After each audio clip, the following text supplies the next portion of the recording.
moment that I'll never forget. The first time I heard that, it was awesome. When that record came out, his voice, Ryan and I immediately, that was like, dude, the voice. Check out Dan's voice. I remember Brett playing me the rough mixes of Blood and Fire in his car behind this little place, the Dairy Theater. 1998 was the year that made Zao a popular band. We were on tour. I was on tour every day of that year except 2 days. Zao was on tour for 8 months, and then I went on tour with Training for Utopia as a merch guy. And I was home for 2 days, and like, we busted our ass that year. I just remember multiple shows with all these kids just jumping up on stage, and I don't know, it was really mind-boggling, honestly. A lot of people, they think where Blood and Fire Bring Rest, when that came out, that was Zao's prime, Zao's pinnacle moment, in history. That's the designated album. I don't know if we knew that it was really special. I don't think that we knew that the record would go on to be something that is somewhat of a cult classic record, or whatever it is. I don't think we had any clue. We were just young kids that were excited to record an album and play together, really.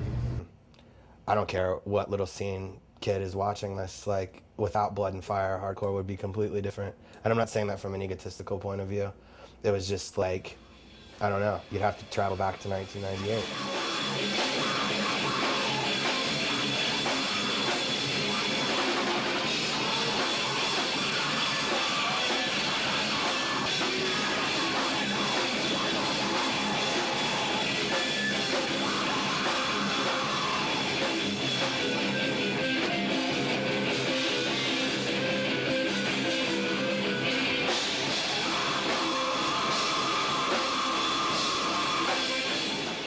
Split was when we began to get into the phase of, at the time, the church I was attending, which was an important part of my step, in spirituality or whatever. We had put out a split CD with Seasons in the Field and Pensive, and there was a lot of support going into it, but when a lot of the people at the church heard it, there was things said along the lines of, the only way music like this could come about is through possession of demons. I would say that is when Zao began taking the turn towards what we are now, which is not necessarily, I would say, a Christian band, but a group of people who have Christian beliefs, but understand that a lot of the church and a lot of the people involved in the church aren't good Christians.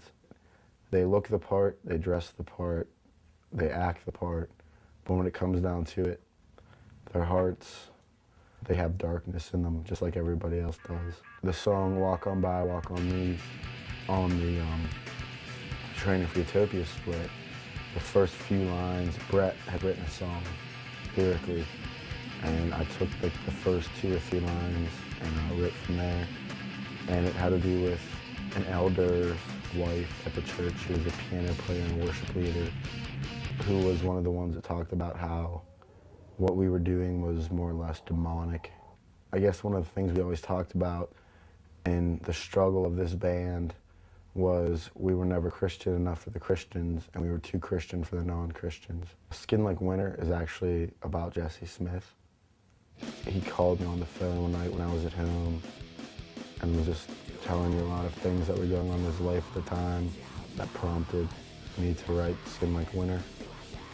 And a lot of it had to do with somebody that was so intelligent, smart, and insightful in the ways of Christianity, but still at the same time I had a lot of doubts and a lot of struggle. I never looked down on him in any way. It was just, this is right in the prime after Blood and Fire, and he was talking about how he was doubting his beliefs a lot.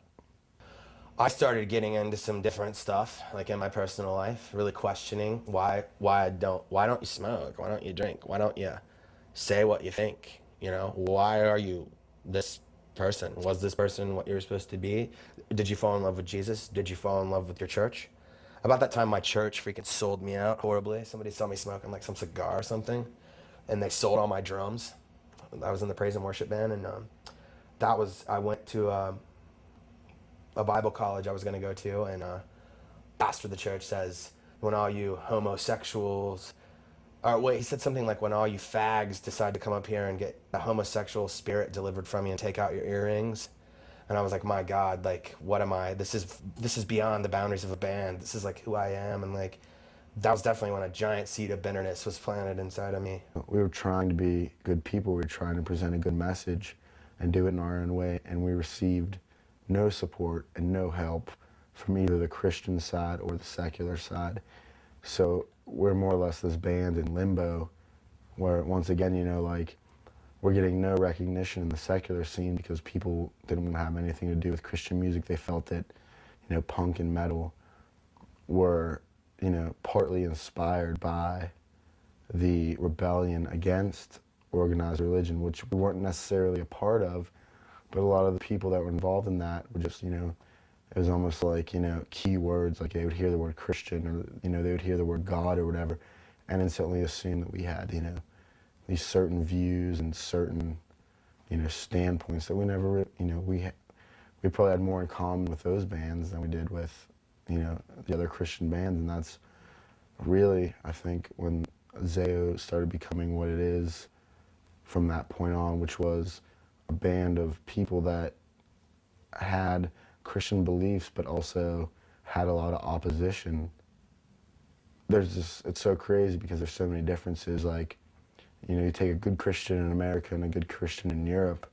In Europe, where it's more tolerant to drink and, you know, like swearing and things aren't as big as a deal, and like tobacco and smoking cigarettes, you know, you start realizing that socially there's a lot of involvement. That the reason there's a difference is because, you know, American Christianity is these like Brady Bunch values, as opposed to like more true spiritual values that they carry in other countries. With a lot of opposition to the way that the church was treating people. And I think that's where it all started, was with the split. Because, you know, Skin Like Winter and Walk On By were both songs from a Christian standpoint, but kind of attacking at the same time Christian values in a sense. We're talking to all these kids that, you know, would have a tattoo or some piercings and they'd be kicked out of church. To me, accepting people for no matter what they are is one of the top priorities, in my opinion, in Christianity, and that wasn't being displayed by anybody. And it, you know, it made me sick, and I wanted to write about it. I wanted to, you know, not attack, you know, God himself or necessarily the Bible, but I wanted to attack the way things were being done in the church, because I thought it was wrong. People cared more about your, you know, presentation, the way you looked and the way you dressed, and, you know, if you attended church every week, as opposed to your actual spirituality. And to me, that's a farce, and it completely goes against everything we're trying to do. And I think that's where technically Zao began, in a sense of what it is today.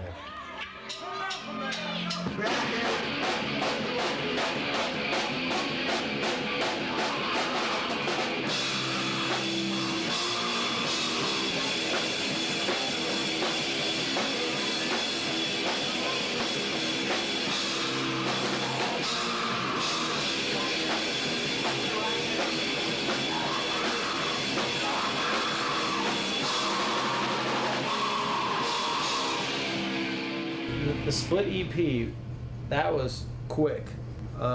Jesse did his drums in one take each on the songs.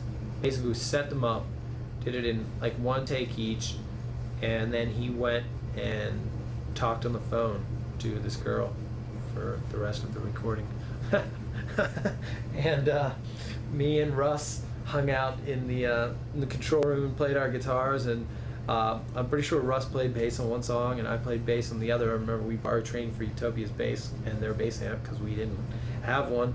And I remember Dan flew through his vocals, and Ryan came down and did his thing.